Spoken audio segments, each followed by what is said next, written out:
নমস্কার বন্ধুরা। বন্ধুরা, ইসরায়েল কি ক্রমশ আরও আগ্রাসী হয়ে উঠছে?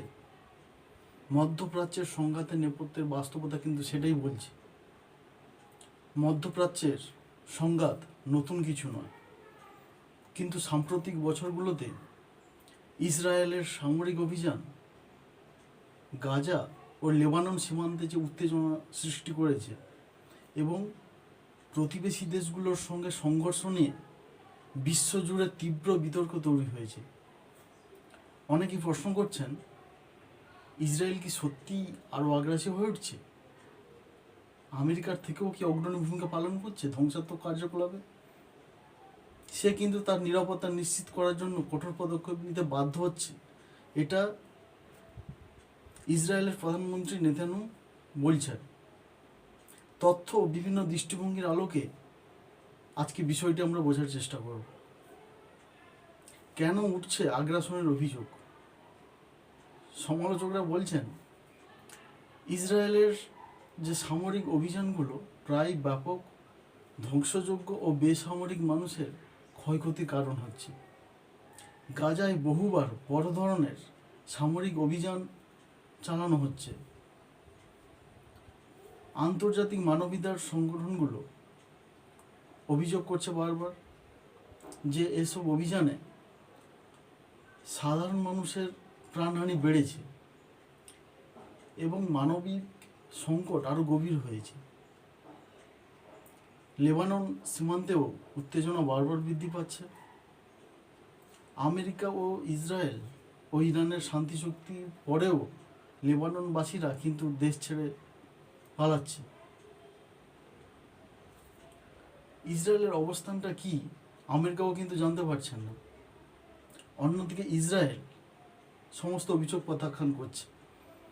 তাদের দাবি, তারা দীর্ঘদিন ধরে বিভিন্ন সশস্ত্র গোষ্ঠীর হামলার মুখোমুখি হচ্ছে। হিজবুল্লাহ রকেট হামলা তাদের সীমান্ত অতিক্রম করছে। নিরাপত্তার হুমকির জবাব দিতেই তারা সামরিক অভিযান পরিচালনা করে। ইসরায়েলি কর্মকর্তারা বলেন, দেশের নাগরিকদের নিরাপত্তা নিশ্চিত করা তাদের প্রধান দায়িত্ব এবং সেই কারণেই কঠোর পদক্ষেপ নিচ্ছে তারা বারবার। কিন্তু সত্যি কি তাই? জাতিসংঘ এবং বিভিন্ন মানবাধিকার সংস্থা এবং বিশ্বের অনেক দেশ মধ্যপ্রাচ্যের সংঘাত কমানোর আহ্বান জানাচ্ছে প্রতিনিয়ত।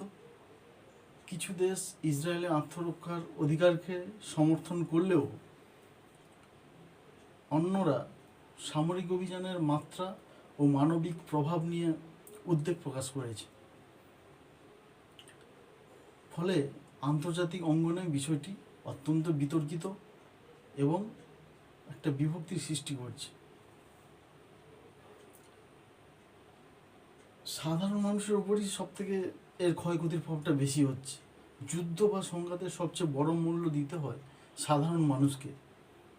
বাস্তুচ্যুতি, তার অবকাঠামো ধ্বংস এবং তীব্র অর্থনৈতিক সংকট, মানসিক আঘাত, সব কিছুর ভার বহন করে নিরীহ নাগরিকরা।